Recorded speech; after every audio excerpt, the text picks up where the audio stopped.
Kita semua berhadapan dengan pandemik COVID-19 dan di musim PKP, pelbagai cabaran. Hidup kena teruskan, bil nak semua kena bayar, tak ada kenaikan gaji, ada yang hilang pekerja, ada yang kena potong gaji dan macam-macam isu. Apa patut kita buat? So sekarang kita nak bincangkan wang yang ada, adakah kita kena simpan ataupun melabur? Sama-sama kita bincangkan borak-borak melabur bersama saya, Fizo.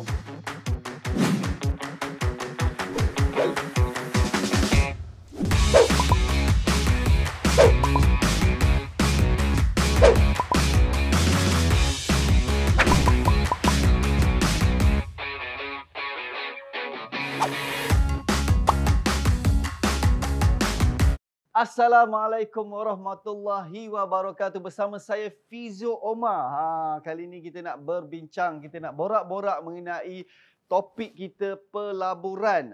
Dan program ini dibawakan khas oleh Principal Asset Management yang akan bersama anda untuk mencapai matlamat keuangan yang anda semua impikan. Saya pun impikan satu matlamat kewangan yang stabil. Orang kata bila kita dah start invest, dah ada duit, satu hari kita boleh enjoy the passive income, kita ada kehidupan yang selesa, apa kata bebas keuangan. Itu impian semua orang. Tapi sebelum kita bercakap pasal bebas keuangan, yang paling penting kita kena tahu bagaimana kita nak bermula. Dan hari ini saya rasa sangat bertuah, satu program yang sangat bagus. Korang semua yang sedang menonton ni kena tengok sampai habis sebab saya akan berkongsi satu benda yang bakal mengubah hidup anda.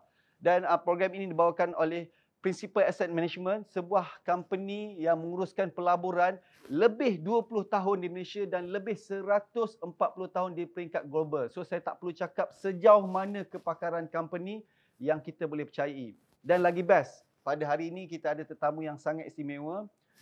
Saya rasa kalau kita nak buat sesuatu, kita refer pada yang pakar. Kalau kita nak tanya sesuatu, kita tanya pada yang pakar dan betul-betul orang yang selayaknya bercakap mengenai pelaburan. Hari ini bersama saya itu Ketua Pegawai Eksekutif Principal Asset Management, Puan Munirah Khairuddin. Apa khabar Puan? Khabar baik Fizo. Ya Allah, cantiknya dia punya biru tenggelam biru saya ni. Okey Puan, okey. Hari ini kita nak borak-borak dalam program Borak-borak Melabur bersama Fizo Omar. Dan sebelum kita tanya topik macam-macam lah, bila tengok ni, macam mana bila saya cakap dividen tadi semua celik mata kan, so benda yang best lah. Tapi sebelum kita mulakan, mungkin korang boleh kongsikan sedikit apa beza sebenarnya pelaburan dan simpanan. Ramai yang masih confused. Silakan Puan. Terima kasih Fizo. Assalamualaikum warahmatullahi wabarakatuh. Fizo, jadi simpanan dengan pelaburan ni memang ada perbezaannya. Okey. So katalah kita dapat gaji setiap bulan, kita kena ensure, kita kena pastikan 60% untuk expense, untuk perbelanjaan. Okay.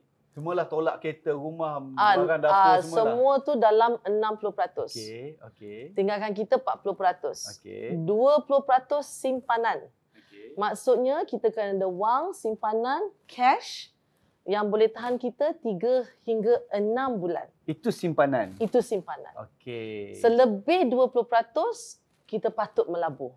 Okey.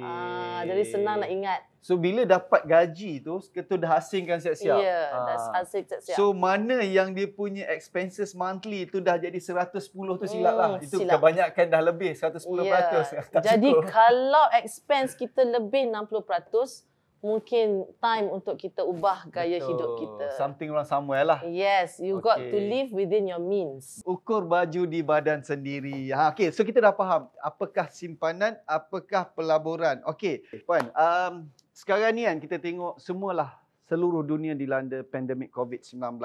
Apa pendapat Puan yang contohlah saya ni, saya ada lebihan sedikit lah wang simpanan. Patut saya terus menyimpan ke patut saya melabur? Sebab saya tak pernah melabur ni. Saya macam mungkin takut-takut, tak faham. Apa pandangan Puan? Bagi pandangan saya, pelaburan ni sebenarnya tak perlulah bermula dengan amount yang terlalu besar. Kita mulakan dengan amount yang kita selesa. Tadi saya cakap kan 60% expenses, perbelanjaan, 2% simpanan. Pastikan simpanan kurang-kurang 6 bulan. 6 bulan. Jadi 20% yang lebih tu kita cuba melabur. So kita kena tengok kita punya matlamat pelaburan tu untuk apa. Kalau macam Fizo masih muda, mungkin nak ke plan untuk retirement, untuk Betul. persaraan, ataupun untuk beli rumah lagi, ataupun untuk pendidikan anak-anak, Betul. ataupun untuk haji, umrah. Jadi kita kena ada matlamat. Okey. Matlamat tu tak boleh dicampur adukkan. Kalau persaraan. Sebab katalah Fizo berapa tadi? 25 tahun, 30 tahun.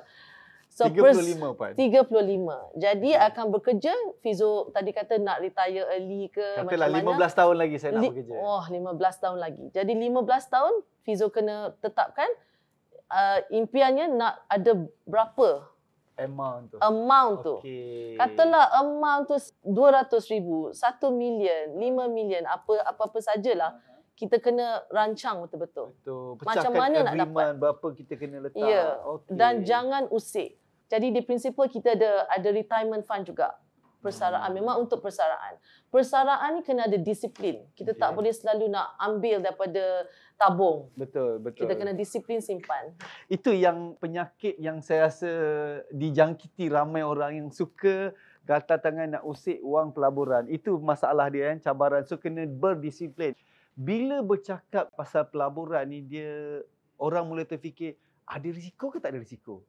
Mungkin Puan boleh ceritakan sikit pelaburan dan risiko yang mengikut pengalaman Puan lah. Boleh. Jadi simpanan tak ada risiko. Tak ada risiko. Right? Simpanan kalau kita letak dalam bank ke, ada guarantee dengan PIDM. Jadi tak ada risiko. Sebab dia tak bertambah kan? Dia tak bertambah. Okey. 0%. 0%. Almost. Okey. Ya. Tapi kalau masuk produk saya Go Plus ada persen. Ada persen. Okey. Ya, jadi dia tak ada bertambah. Pelaburan kita kena tengok kesesuaian. Jadi katalah Fizo 35 tahun, bagi jangkaan saya masih boleh mengambil risiko.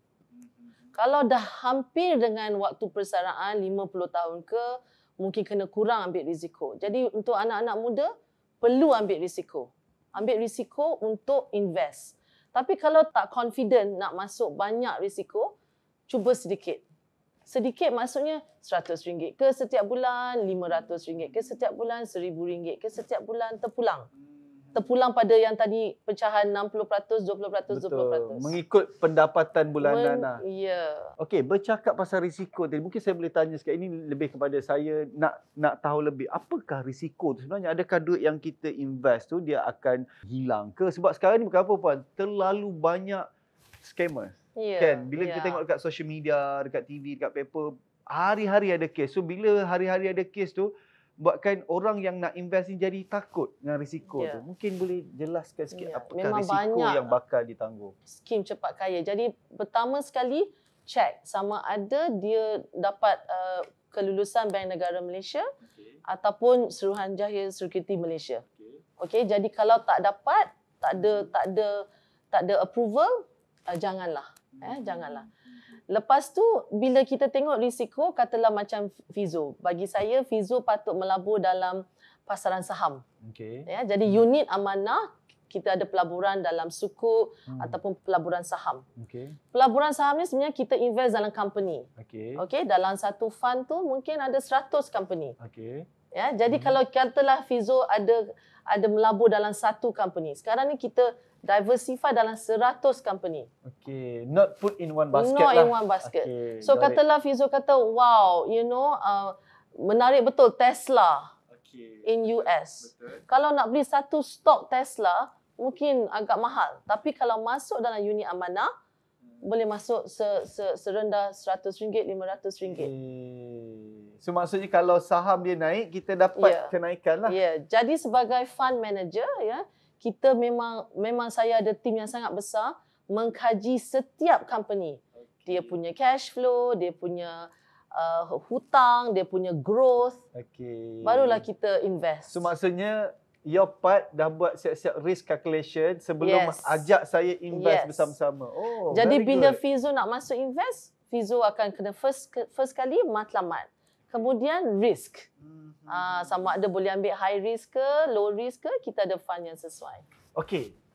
Menarik sekali, saya mula jelas dan mula excited. Okey, aku nak jadi investor lepas ni kan, insya-Allah. So katalah saya ni contohlah kerja gaji yang orang kata sekarang ni dengan situasi sekarang ni, gaji yang ada sekarang ni cukup-cukup makan. Kita ambil like common situation. So adalah sedikit lebihan, taklah banyak sampai berpuluh ribu. tapi saya rasa nak mula melabur. Apakah jenis pelaburan yang patut saya mulakan sebagai newbie lah? Newbie. Okay, so newbie ni saya recommend unit amanah.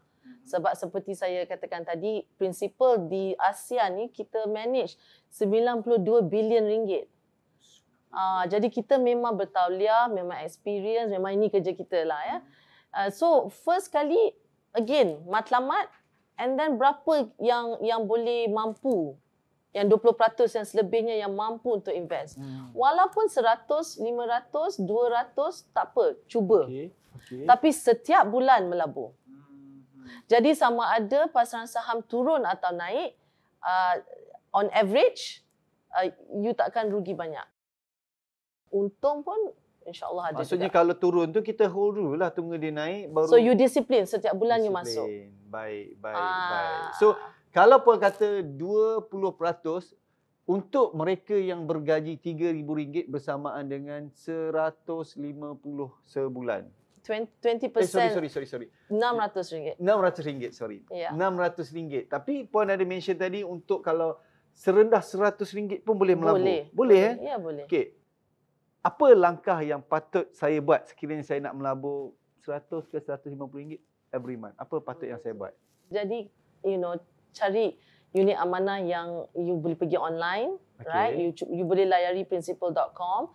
You boleh jumpa konsultan kami juga. You boleh juga pergi ke partner-partner bank kami, juga ada jual juga unit amanah. Masuk je bank tanya nak unit amanah. Ataupun pergi online, mana-mana bank online ada unit amanah. Oh, through online pun boleh buat? Yes. Okey, bila dah dengar apa yang Puan cerita, saya rasa lebih confident dan lebih faham apakah itu pelaburan. Of course, bila kita faham, kita dah kenal, kita nak mulakan lah. Okey, Puan, saya ni contoh tak adalah banyak duit sangat sampai berpuluh ribu nak melabur. So mungkin ada allocation bila Puan advise 20% tu, katalah saya nak start dengan certain amount. Apakah bentuk pelaburan yang sesuai untuk saya? Sekiranya like start few hundred per month. Yang paling sesuai Fizo ialah unit amanah. Okay, unit amanah atau lebih dikenali sebagai unit trust. You boleh melabur serendah RM100. Ada fund yang boleh rendah RM500. Ada juga yang sedikit tinggi RM1,000. Jadi serendah RM100 pun boleh melabur. Maksudnya setiap bulan? Setiap bulan. Oh, okey lah. Maksudnya semua orang deserve to be an investor lah. Yes. Maksudnya tak semestinya ada duit yang banyak, Tak beratus-ratus semestinya. ribu. Okey, RM100 ataupun RM150 untuk kita mulakan pelaburan kita. Apakah langkah yang patut saya buat dengan musim sekarang ni, pandemik ni? Jadi yang pertama sekali, check sama ada dana yang nak diinvest tu dah dapat kelulusan Bank Negara Malaysia ataupun Suruhanjaya Security Malaysia. Jadi sekarang ni Fizo memang banyak skim-skim cepat kaya yang menjanjikan pulangan yang terlalu tinggi, melampau-lampau tinggi. Itu semua kita kena berhati-hati, ya. Jadi pilihlah manager yang bertauliah, yang memang experience, ya. Selepas kita tahu mana kita nak invest, kita kena mulakan matlamat. Tadi saya ada cakap tentang matlamat. Matlamat untuk apa? Kalau mungkin untuk education ke, Fizo ada anak kecil, untuk anak kecil ke, atau untuk persaraan, kita kena tahu. Sebab kita kena tahu jangka masa pelaburan. Ya, selepas dah tahu matlamat, kita cuba fikir apa risk. Macam Fizo masih muda kan, 25 kan? Allah, amin. 25 tahun, 35 tahun, masih muda, masih boleh mengambil risiko investment, ya. Jadi mungkin dalam pasaran equity. Jadi unit amanah kita ada yang melabur dalam pasaran equity. Wow, okey. So tadi langkah pertama sekiranya kita dah orang kata yakin, kita dah faham pasal investment ni, kita boleh pergi jumpa mana-mana ejen yang bertauliah lah. Okey Puan, so sekarang ni dengan keadaan ekonomi yang tidak stabil lah, seluruh dunia, sesuai ke nak mula melabur? Jadi sebenarnya pelaburan ni tidak mengira masa ataupun kondisi ekonomi. Ya. Jadi prinsip pelaburan ni sebenarnya orang kata buy low, maksudnya beli bila rendah, sell high. Ya, kita jual bila tinggi. Ya, jadi seperti unit amanah ni, kalau pelabur masuk dalam unit amanah kami, tak perlu memikirkan bila hendak jual, bila hendak beli. Ya, jadi setiap bulan contribute saja. Okey. Jadi sebagai fund manager, kita akan cari peluang untuk membeli stok-stok yang mungkin dah jatuh harganya tapi masih bagus. Ya, jadi imagine pasaran saham kita kan dah banyak naik, keuntungan tu kita akan tolong pelabur. Betul kan kalau saya silap bila ekonomi tak berapa cantik, tak berapa stable sekarang ni, by logic turunlah. Betul. Stock market apa semua turun. So is this the right time untuk kita start invest? Yes. Yes. Jadi bila pasaran saham turun, saya lagi banyak melabur. Wow. Saya dapat different perception hari ini bila saya bercakap dengan Puan, sebab kita fikir nak melabur, janganlah ekonomi tengah drop sekarang, tengah jatuh. So bila Puan share something dengan saya, betul lah tengah rendah itulah kita beli. Lepas ni akan naik. Tapi kita beli unit amanah sebagai fund manager, saya memang beli pasaran saham yang stok-stok company yang memang bagus. Jadi kita research, kita ada researchers akan research betul-betul. Betul. Itulah kelebihan dia bila kita deal with the expert. Okey, Puan, ya Allah, saya rasa sangat dia excited tau. Excited dia, saya rasa kenapa baru sekarang kita tahu mengenai orang kata skill-skill selok-belok tentang pelaburan ni. Okey Puan, saya sebenarnya bila kita tengok dekat komen ni banyak yang tanya soalan. Boleh Puan saya ambil soalan daripada penonton? Sila. Banyak soalan ni sebenarnya tapi kita akan pilih daripada okey, dalam situasi sekarang bolehkah saya melabur tanpa perlu pergi secara fizikal untuk melakukannya? Kan tadi kena pergi ke bank ke mana, jumpa face to face. Boleh tak secara offline ke apa sekarang ni? Boleh. Jadi boleh layari website kami. Jadi ada a few cara untuk melabur. Ya, boleh mungkin bank pun boleh juga online, di EPF pun boleh juga online.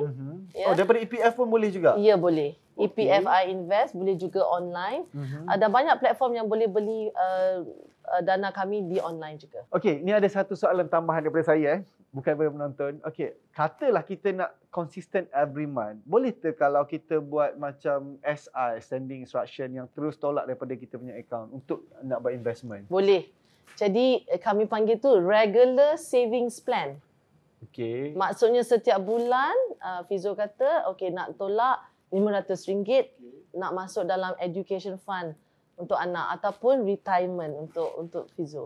Jadi setiap bulan boleh deduct RM500, RM500, RM1,000 boleh. Saya rasa itu cara yang paling senang sebab bila every month kita sendiri nak transfer, agak mustahil lah untuk nak konsisten. Okay, so itu satu kelebihan untuk kita semua yang nak mulakan investment. Okay, soalan last daripada banyak lagi sebenarnya soalan, tetapi saya rasa soalan ni menarik perhatian saya di mana sebagai seorang Muslim, saya nak pastikan pelaburan tu mengikut prinsip Islam. Adakah pelaburan yang patuh syariah? Ya, semestinya ada. Jadi kami di Prinsipal memang banyak buat pelaburan dan dalam lebih 20 fund kami adalah patuh syariah. Ya, jadi dapat fatwa daripada syariah advisor memang patuh syariah. Jadi boleh invest dalam pasaran saham ataupun sukuk yang patuh syariah, global dan juga Asia. Okey, banyaklah sebenarnya. Banyak. Okey. Baik, panjang sekali penjelasan yang daripada Puan yang pada saya sangat berguna untuk saya dan semua penonton. Saya percaya sesiapa yang bersama-sama saya dalam program ni, anda dapat manfaat, anda dapat pelajari sesuatu yang sangat berguna. So, sebelum ni mungkin kita tak tahu. Hari ni kita dah tahu. Kita yang rugi kalau kita tak mulakan apa-apa tindakan. Okey, baik Puan. Terima kasih banyak-banyak saya ucapkan kepada Ketua Pegawai Eksekutif Principal Asset Management Berhad di atas panduan dan informasi Puan Munirah Khairuddin kerana sudi bersama saya hari ini. Dan kita minggu depan, kita akan bersama Puan lagi. Banyak soalan. Saya rasa soalan daripada saya yang akan banyak ditanyakan kepada Puan pada minggu hadapan sebab saya terlalu excited untuk belajar sesuatu benda yang baru yang memberi kebaikan kepada saya. Baik, terima kasih. Kita jumpa lagi di minggu hadapan dalam Borak-Borak Melabur bersama saya, Fizio Omar.